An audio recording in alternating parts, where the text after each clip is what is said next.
Fire signs, tignan natin kung ano ba yung mensahe para sa inyo ngayong araw. Keep in mind po na ito ay general reading lamang. So, hindi po lahat ay makaka-relate. So, be open-minded.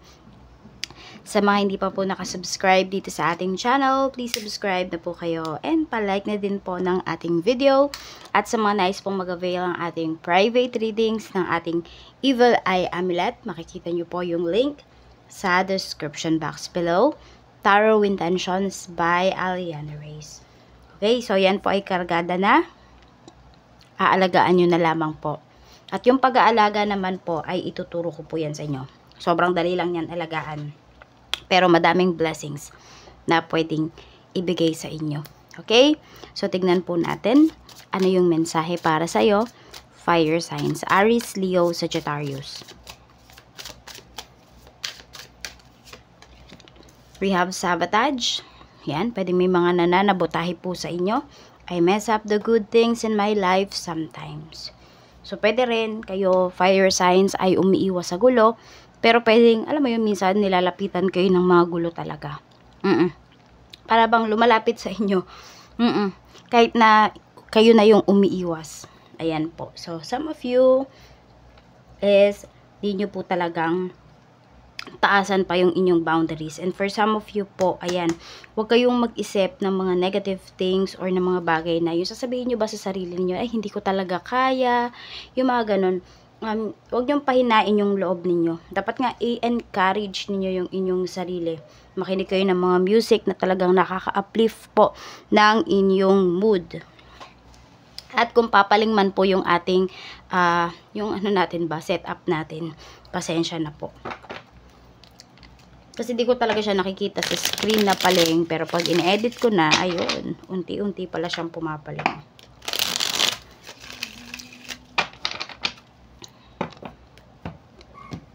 Tignan po natin pagdating naman sa pamilya, sa bahay, kamusta kaya ngayong araw na ito. We have Knight of Swords. Ayan.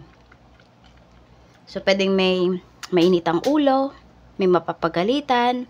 Pwede rin naman kapag kayo ba ay nag-uusap sa bahay, para kayong mga galit lahat, nagsisigawan, pero nag-uusap lang pala. So, ayan po. Pero meron more on mainit yung ulo. Tapos, meron dito parang oo la lang ng oo. Yung ayaw na ba niyang mag-isip, ganun. Kasi pwede po na, ayun, isa sa mga family members mo may problems. Tapos, yung ayaw ba na niyang makipag-usap ng matagal. Parang, okay na yan, sige. Yan na lang. Pagdating naman sa mga kaibigan, we have Two of Wands. So, meron pong magta-travel dito. Tapos, meron kayong kaibigan dun sa bansa na pagta-travelan ninyo. Or sa lugar na na pupuntahan po ninyo. Ayan, pwedeng i-accommodate po kayo na itong kaibigan ninyo. Ayun, so, namimiss na kayo. Some of you naman, pwedeng uuwi kayo sa province.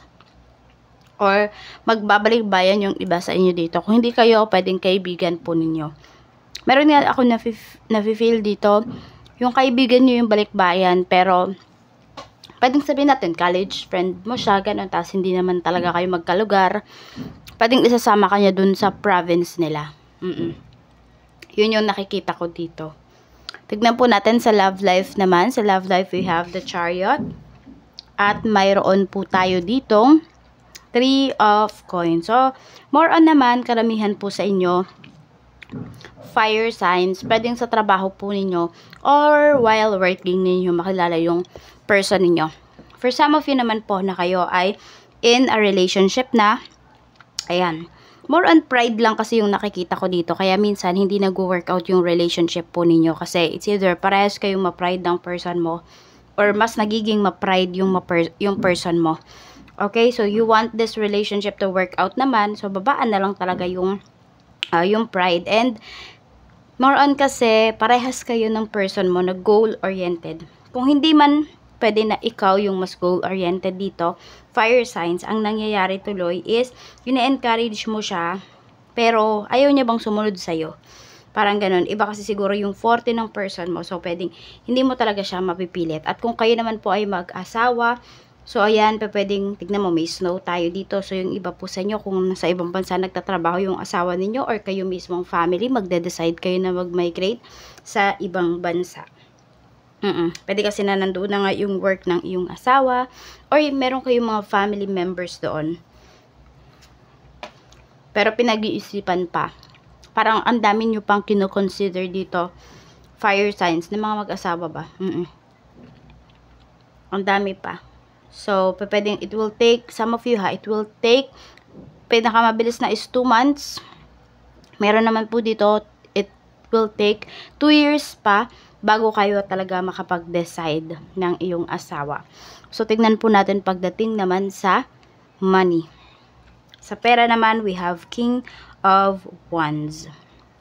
Tapos, we have the Empress. Pagdating naman sa pera, pinapakita talaga dito is napakaalaga po ninyo. Pagdating sa pera, ngayon, fire signs. Okay, so pwedeng meron kayo talagang pinaglalaanan. More on pinag-iipunan po ito. So medyo malaki-laking halaga ito, kaya yung iba sa inyo is talagang racket kayo ng racket. Wala talaga kayong pinipili. Meron din ako nakikita dito, could be ongoing yung pagpapaayos or pagpapagawa ninyo ng bahay. Basta medyo ano to nakikita ko kasi dito malaki-laki talaga siyang gastusin. So, hindi po siya basta-basta. Tignan naman natin. So, maganda po yung kaperahan ninyo kasi maraming gastos. Pero, ano naman, maganda naman yung flow ng money po ninyo. Sa career naman, we have the Hermit. Parang meron yung iba sa inyo dito, gusto kayong balikan na trabaho. We have King of Coins. Okay, may nagsisisi ba dito kasi pinakawalan niyo yung isang trabaho na tingin niyo po ay mag-grow pa talaga kayo at mas malaki pa yung kikitain niyo. So, yung iba sa inyo dito, Aries, Leo, Sagittarius, maaaring may pinagpalit kayo na trabaho na ngayon parang pinagsisisihan po ninyo. There are times na parang gusto niyo bumalik dun sa, sabihin natin, sa company na yon. Kaya lang, ayan, mukhang wala na po kasi, hindi nyo, parang ano ba, hindi ko alam kung hindi ba maganda yung pagtatapos ninyo dyan sa trabaho na yan. Kaya, parang kahit gustuhin mo mang bumalik, pwedeng hindi ka na makakabalik. Yun yung sinasabi dito. Meron naman tayong Ace of Swords pagdating sa negosyo. Sa negosyo po, ang ganda ng sales. Tapos, pwedeng marami kayong makakausap dito. 8 of Cups. Puro malala yung lugar ba yung mga nagtatanong dyan sa business ninyo? Or pwede po na pinupuntahan pa talaga kayo. Maraming nagpapareserve tapos dinadaanan na lang talaga nila yung mga orders nila sa'yo. Pwedeng pinupuntahan pa po talaga kayo ng mga kliyente. Dinadayo pa po kayo. Yun yung lumalabas na energy dito. Tignan natin kung ano pa yung mensahe para sa'yo.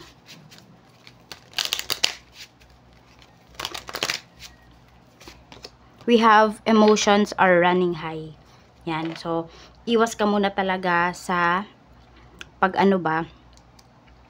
pagsabi sa sarili mo na hindi mo kaya. Yung iba po sa inyo, minsan nagda-doubt din kayo sa sarili ninyo.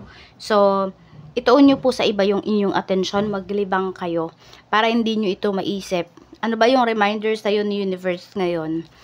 The High Priestess. Ayan po, wag emosyon. Kung hindi, isip ang pagganahin po ninyo. Be aligned, okay?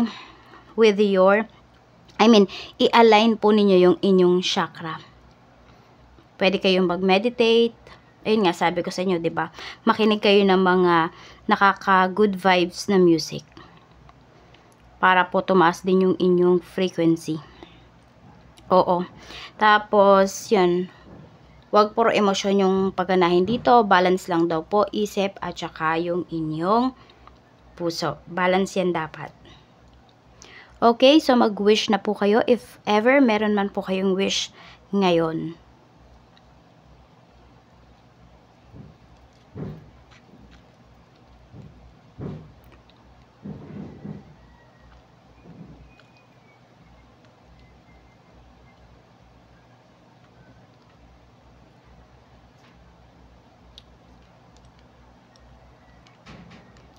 Maraming salamat po, fire signs.